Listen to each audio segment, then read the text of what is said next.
Dengan tertangkapnya Akil Mukhtar ini, apakah memang ada juga mafia hukum di lembaga Mahkamah Konstitusi ini? Chairul Tansil akan membahasnya dengan sejumlah narasumber, diantaranya mantan Ketua MK Mahfud MD dan juga yang pernah melaporkan salah satu hakim MK, Refli Harun. Silakan Chairul.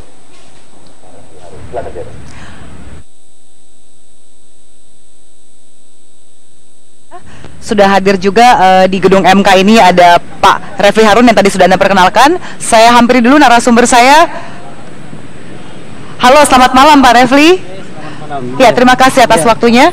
Pak Refli nanti juga akan bergabung bersama kita, ada Pak Mahfud MD, mantan Ketua MK sebelum periode Akil Mukhtar ini. Dan juga dulu di tahun 2010 Anda pernah menulis mengenai bersih-bersih MK ya?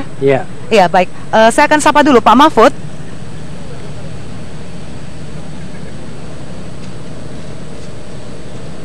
Ya, sambil kita tetap menghubungi Pak Mahfud untuk bergabung dalam dialog ini, saya akan ke Pak Refli dulu. Pak Refli, Anda adalah seorang pengamat tata negara yang juga pernah menjadi staf ahli di MK. Dan lalu Anda pernah berperkara juga dan pernah menguak bahwa ada permainan uang di MK. Nah, lalu setelah 3 tahun kemudian akhirnya terungkaplah salah satu Hakim Agung ternyata betul tertangkap tangan. Bagaimana tanggapan Anda? Ya, sejuta rasanya begitu ya.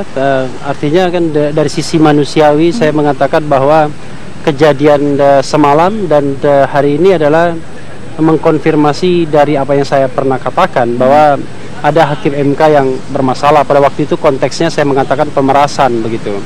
Tapi kan di sisi yang lain kan kemudian kita menjadi miris karena kemudian lembaga yang kredibel ini, yang masih dianggap kredibel kan, ada KPK, Pengadilan Tipikor dan kemudian MK ini kemudian menjadi kok begini begitu. Jadi ada sisi yang begitu yang berkecamuk di dalam diri saya. Karena apa?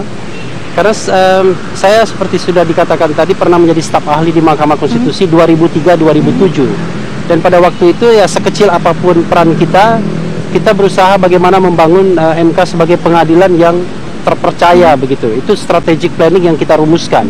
Jadi menjadikan MK sebagai pengadilan modern dan terpercaya.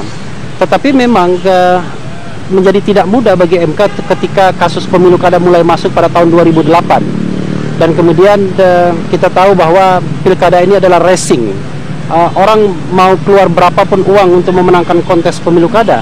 Dan bisa jadi kemudian MK ini adalah racing terakhir, kilometer terakhir atau meter terakhir sebelum yang bersangkutan dinyatakan sebagai pemenang atau kemudian pecundang. Oke, baik. Nah, inilah yang saya kira yang kita Kami harus ingin Anda mengungkap lihat lebih jauh lagi modus-modus apa saja yang Anda temukan, karena Anda juga dulu pernah diajak oleh MK untuk menjadi ketua tim investigasi terkait dengan kecurigaan Anda bahwa ada main uang di MK. Ya, sebenarnya investigasi yang dibentuk oleh Mahkamah Konstitusi itu sebenarnya saya tidak tahu, mungkin quote-unquote tim investigasi, tapi sesungguhnya itu hanyalah sebuah tim untuk membuktikan apa yang saya tulis itu benar atau tidak, kira-kira begitu. Dan kemudian dari 3 kasus yang kemudian saya tulis sebagai contoh, lalu kemudian tim investigasi memutuskan untuk mendalami 1 kasus. Dan dari kasus itu kemudian paling tidak terkonfirmasi bahwa apa yang saya katakan mengenai uang 1 miliar dalam bentuk dolar itu ada memang, cuma masalahnya pada waktu itu memang kita tidak berhasil mengungkapkan sampai ke ujungnya apakah itu sampai kepada Pak Akil Mukhtar atau tidak. Karena memang keterbatasan kita, dan saya kira semua orang tahu bahwa sebuah tim investigasi seperti itu memang ada keterbatasan karena tidak memiliki kewenangan dan lain sebagainya. Oke, pada saat itu maksud Anda uang 1 miliar itu yang sedianya akan diberikan oleh Bupati Simalungun ya? Iya. Oke. Iya. Untuk kemudian dan untuk Akil Mukhtar karena pemerasan yang dilakukan oleh yang bersangkutan. Tetapi sekali lagi begini, dalam forum seperti ini kan saya kira tidak pantas juga kalau saya kemudian tiba-tiba merasa bagaimana ya kan terhadap fenomena yang didapatkan hari ini. Kita harus menghargai tetap azas praduga tak bersalah gitu ya. Kan Pak Akil ini baru ditetapkan sebagai tersangka, belum terpidana, dan kemudian prosesnya masih akan panjang. Tetapi intinya adalah ini mudah-mudahan menjadi entry point, karena saya pribadi sebenarnya mencurigai banyak pola permainan dalam pemilu kada ini yang barangkali melibatkan begitu banyak orang. Jadi tidak satu orang saja, tetapi kita tidak bisa menunjuk orangnya itu siapa. Kira-kira institusinya selain MK? Saya kira begini, salah satu yang barangkali yang patut kita pertimbangkan, ini ada 2 perspektif kalau melihat ini. ini personal interest. Kalau kita bicara personal interest, semata-mata kepentingan personal, orang yang mencari gain, orang yang mencari keuntungan.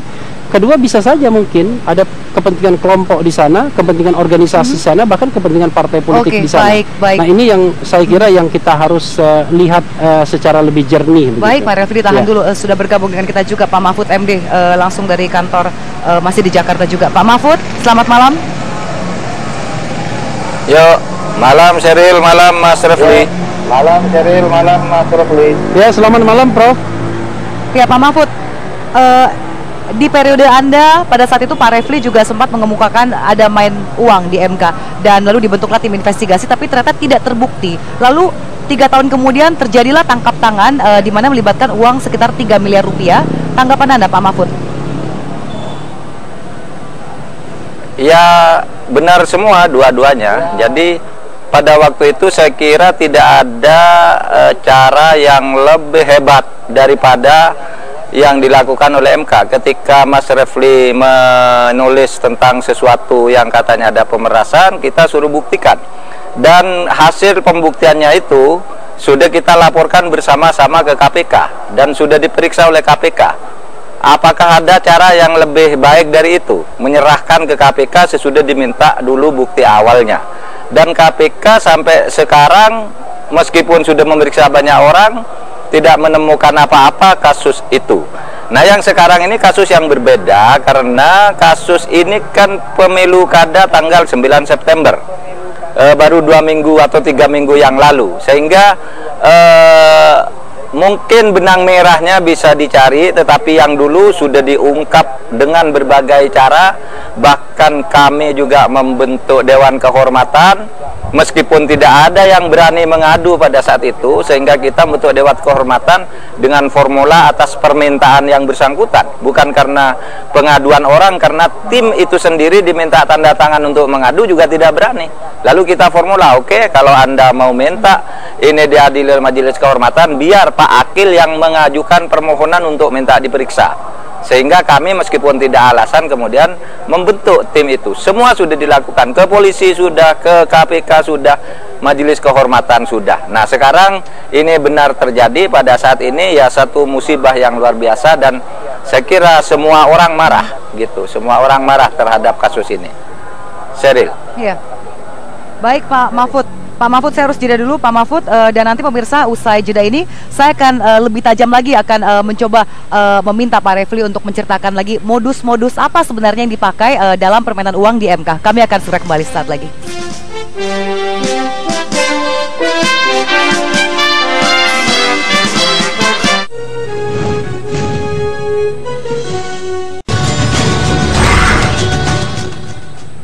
Oke lah, enggak apa-apa. Ya, pemirsa, masih dari gedung Mahkamah Konstitusi, Pak Refli. Iya.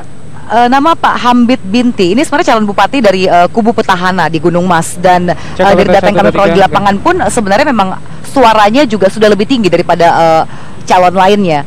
Nah, kira-kira menurut Anda, dugaan Anda, modus-modusnya ini mengapa seseorang yang sudah notabene angka suaranya perolehannya lebih banyak tapi masih juga mau menyerahkan uang? Apakah memang seperti itu kebiasaannya?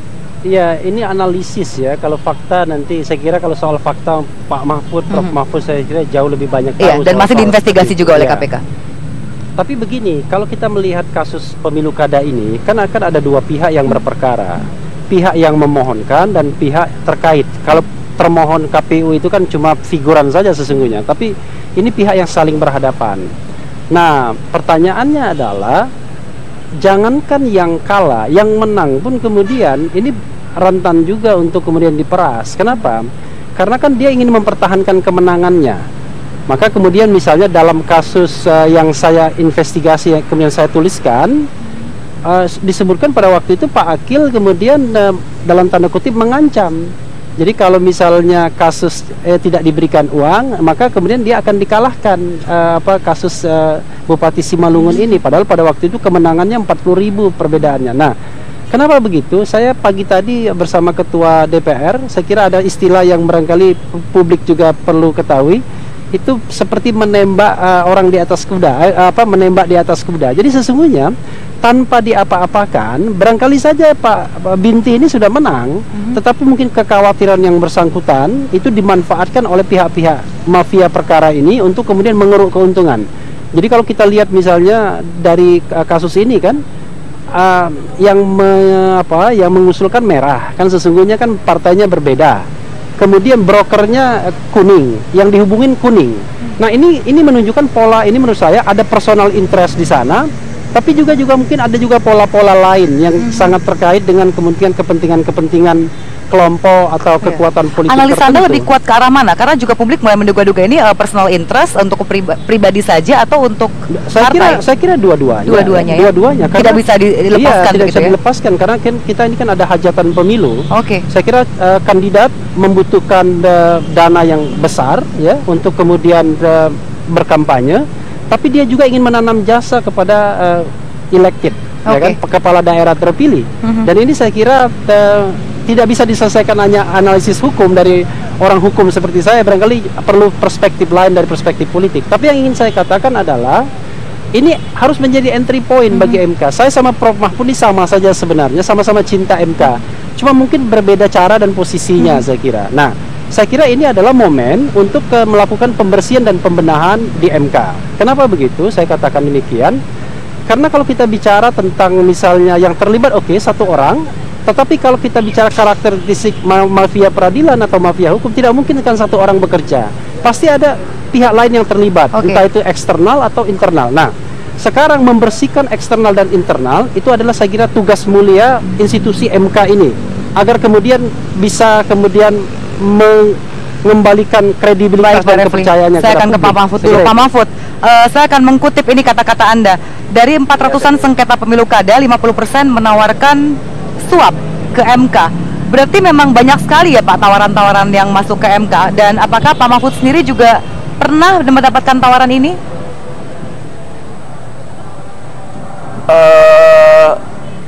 50% lebih selalu melakukan pendekatan melalui orang, melalui telepon, menawarkan uang macam-macam, dan itu semuanya dapat dikatakan dikelompokkan sebagai upaya penyuapan gitu ya.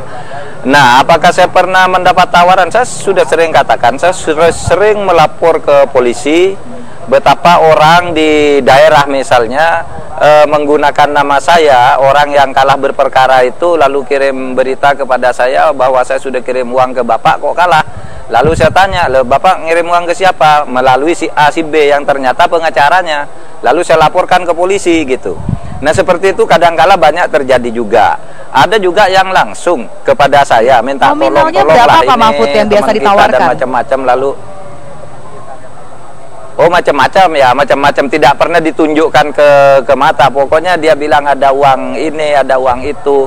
Bahkan ada pernah yang membawa sertifikat tanah 5 hektar mau dikasihkan ke saya asal menang dan sebagainya. Dan itu sudah saya ungkap ketika saya jadi ketua MK dulu sebenarnya, dan sudah pernah saya tulis juga di dalam buku biografi saya tentang yang seperti itu. Iya, saya ingat Pak Mahfud juga pernah mengatakan bahwa sudah mengadukan ke kepolisian tapi belum ditindaklanjuti, ya. Begitu ya Pak ya? Betul, bukan hanya ke kepolisian, saya mengajukan ke kepolisian beberapa nomor telepon dan hasil rekaman pembicaraan orang mau berusaha menyuap di antara mereka sendiri. Sudah pernah saya laporkan ke polisi, katanya sudah teridentifikasi tempat dan orangnya, tapi akhirnya tidak ada kabar. Ke KPK saya bersama Pak Akil sendiri pernah datang, bukan untuk melapor tapi untuk minta diperiksa. Itu saya pernah bersama Pak Akil karena konon di Kota Waringin Barat itu ada orang ngirim uang kepada saya 4 miliar, ke Pak Akil 2,4 miliar. Saya bilang karena ini ada yang mengaku pernah ngirim orang, saya datang ke KPK, ini orangnya. Lalu KPK membuat berita acara bahwa saya melapor. Saya bilang saya tidak melapor, saya minta diperiksa, saya bilang. Agar lebih tegas bahwa saya punya sikap terhadap soal-soal yang seperti itu. Ya. Baik Pak Mahfud, ditahan dulu Pak Refli, nanti kita juga akan kembali dengan saya akan mencoba menanyakan bagaimana sebenarnya Pak Akil Mokhtar di kalangan MK, karena orang luar MK banyak yang cukup kaget ketika Pak Akil akhirnya terpilih sebagai ketua MK yang baru. Kami akan segera kembali.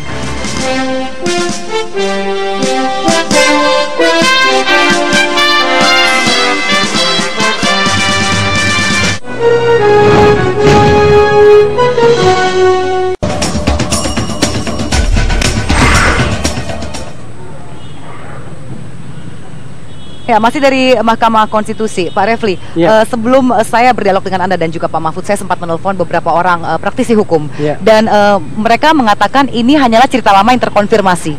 Karena memang ketika saat Pak Akil terpilih menjadi Ketua MK, sudah banyak sekali yang terheran-heran, apalagi statusnya pada saat itu tidak melalui fit and proper test, ketika diperpanjang, langsung diperpanjang. Apakah Anda juga melihat ketika seorang hakim MK hanya diperpanjang tanpa fit and proper test, ini juga merupakan sebuah celah? Ya, pertama dulu ya saya ingin mengomentari itu. Memang cerita tentang Pak Akil ini memang banyak berseliweran. Jadi kita kan tidak tahu kebenarannya, tetapi ini yang membedakan cerita mengenai hakim-hakim lainnya termasuk Prof Mahfud dengan Pak Akil ini. Jadi cerita tentang Pak Akil ini banyak sekali berseliweran, bahkan sebelum ceritanya dia biasa tentang apa ini? cerita tentang hal-hal negatif lah, tentang suap, tentang pemerasan dan lain sebagainya. Tetapi kan memang kita sangat susah untuk mengkonfirmasinya sampai kemudian hari ini. Itu yang pertama.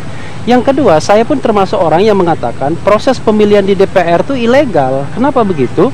Karena kan undang-undang mengatakan bahwa yang namanya masa jabatan itu 5 tahun dan kemudian bisa dipilih kembali. Tetapi dalam proses pemilihan itu ada 4 prinsip dalam undang-undang MK, yaitu transparan, akuntabel, partisipatif, dan objektif. Jadi 4 hal itu kan tidak tercapai kalau kemudian Komisi 3 main perpanjang sesungguhnya. Kan kita ingin Ini juga, kecolongan atau jangan-jangan memang investasi kepentingan? ya saya harus mengatakan dengan segala terbuka ini investasi kepentingan. Oke. Jadi ini kan kepentingan pemilu juga. Jadi mungkin individu-individu di Komisi 3 berkepentingan terhadap institusi MK ini, sehingga kemudian dia memilih orang dalam tanda kutip dari kalangannya sendiri agar kemudian mudah untuk kemudian berhubungan. Nah, saya kira yang dikatakan Prof Mahfud itu juga benar adanya, karena saya kira orang-orang inilah yang kemudian berperan sebagai sebagai broker-broker perkara, kemudian menghubungi hakim-hakim yang kebetulan dia sangat kenal dan pernah duduk dalam satu komisi misalnya. Saya akan ke Pak Mahfud. Pak Mahfud, sebenarnya di MK itu sendiri bagaimana sih fungsi pengawasan internal? Karena pada saat ini Pak Akil akhirnya tertangkap tangan, banyak yang menduga jangan-jangan ketika masih belum menjadi ketua MK pun juga sudah banyak bermain, dan pada saat itu adalah masih di bawah pengawasan Anda. Pengawasan di internal secara institusional tidak ada, karena artinya tidak ada institusi misalnya seperti inspektorat atau hakim pengawas di situ tidak ada, tetapi kita mengawasinya melalui mekanisme kerja sehari-hari saja, bahwa perkara itu tidak bisa sembarangan ditentukan oleh seseorang atas dominasi pemikiran seseorang, karena kita selalu membicarakan perkara itu secara bersama-sama. Di dalam kasus pilkada memang hanya cukup 3 orang, tetapi ketika ada putusan khusus yang misalnya harus membatalkan, itu perdebatannya juga harus 9 orang, panjang.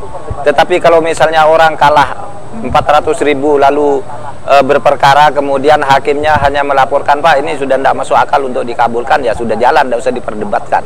Karena 3 orang hakim itu sudah sah untuk Pak Mahfud, berarti itu. apakah jangan-jangan ada dugaan ini melibatkan hakim MK yang lain juga? Saya tidak tahu, tetapi kalau saya sendiri meyakini ini kasus hanya menyangkut Pak Akil untuk yang ini. Tapi yang lain silahkan dikembangkan, saya kira itu penting bagi keselamatan MK untuk diselidiki juga yang lain-lain kalau memang ada dugaan seperti itu. Saya sama dengan Mas Refli tadi, memang berita berseliweran begitu saya pergi itu kok yang terpilih Pak Akil gitu, banyak sekali SMS ke saya dari orang penting maupun orang tidak penting gitu. Tetapi bagi saya itu semua kan orang punya penilaian sendiri-sendiri, dan ingat saya tidak ikut memilih karena saya dan pergi terpilihnya tanggal 1 secara aklamasi loh Pak, tanggal 5, berarti kan gitu. Direstui oleh hakim-hakim MK lainnya? Enggak, tidak aklamasi. Yang aklamasi yang begini, dia dipilih 5 April itu melalui pemilihan sampai bertingkat, karena mula-mula suaranya tidak cukup 5, sampai diulang 2 kali Pak Akil akhirnya dapat. Tetapi yang aklamasi itu yang bulan Agustus, karena bulan Agustus sebenarnya sesudah 6 bulan dia menjabat, itu sudah 4 bulan, masa tugasnya sebagai ketua MK itu habis, karena masa keanggotaannya hari itu juga habis.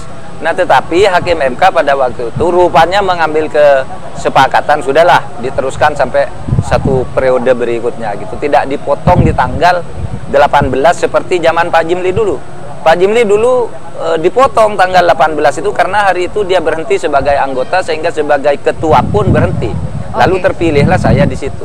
Nah, yang Pak Akil ini tidak memilih jalan itu, ternyata langsung disetujui tanpa pemilihan lagi. Yuk. Pak Mahfud, Anda sebagai anggota Majelis Kehormatan kasus Akil Mokhtar ini, bagaimana pendapat Anda mengenai sebuah himbauan dari Pak Jimli Asidiki yang mengatakan bahwa untuk seorang seperti Pak Akil Mokhtar, seorang ketua MK, jika memang betul bersalah, sebaiknya hukumannya adalah hukuman mati? Itu sudah masuk ke ranah pidana ya. Kalau hukuman mati, hukuman seumur hidup itu masuk ranah pidana. Tetapi saya sangat setuju diberi hukuman terberat untuk tindak pidana yang dilakukan yang didakwakan, dituduhkan ke Pak Akil ini. Kalaupun nanti terbukti, hukuman maksimalnya bukan hukuman mati. Oleh sebab itu saya setuju dengan maksimal saja 20 tahun atau seumur hidup, begitu saya kira bagus. Kalau hukuman mati tidak ada dasar hukum untuk kasus ini. Tapi saya semangatnya sama dengan Pak Jimli, harus dihukum seberat-beratnya. Nah, kalau soal majelis kehormatan itu soal etika, yang itu mungkin keputusannya untuk pemecatan atau apapun itu bisa selesai dalam waktu seminggu atau 2 minggu. Kalau memang majelis kehormatan ini sudah mulai bekerja. Gitu Mbak Sheryl? 1-2 minggu ya Pak ya. Oke, kalau Mas Refli bagaimana? Apakah Anda juga sepakat bahwa hukumannya harus hukuman mati atau sepakat dengan Pak Mahfud 20 tahun? Saya kalau dalam perspektif hak asasi manusia kan banyak orang yang menentang hukuman mati sesungguhnya, tetapi hukuman itu harus seberat-beratnya ya, karena ini penyelenggara negara, apalagi dia Chief Justice ya. Kalau orang, iya wakil Tuhan di dunia. Kalau orang biasa dihukum 20 tahun maka dia harus ditambah sepertiganya. Maka kemudian yang paling layak mungkin hukuman seumur hidup agar memberikan deterrent effect kepada calon-calon tertangkap tangan lainnya agar mengurungkan niatnya untuk berperilaku korup di negeri ini. Kira-kira begitu. Seumur hidup berarti ya? Oke. Ya, seumur hidup lah saya kira. Baik, terima kasih untuk Pak Mahfud dan juga Pak Refli. Dan Pak Mahfud kita tunggu ya, hari Jumat akan ada pertemuan pertama ya untuk Majelis Kehormatan. Ya Pak ya. Terima kasih Sheryl. Ya, Refli. Baik, terima kasih Pak Mahfud, juga terima kasih Pak Refli. Ya, terima kasih Prof. Assalamualaikum. Ya, dan pemirsa, demikian tadi bincang-bincang kami dari Mahkamah Konstitusi. Nanti Indra Maulana masih akan membahasnya dari sudut pandang yang berbeda. Tetaplah bersama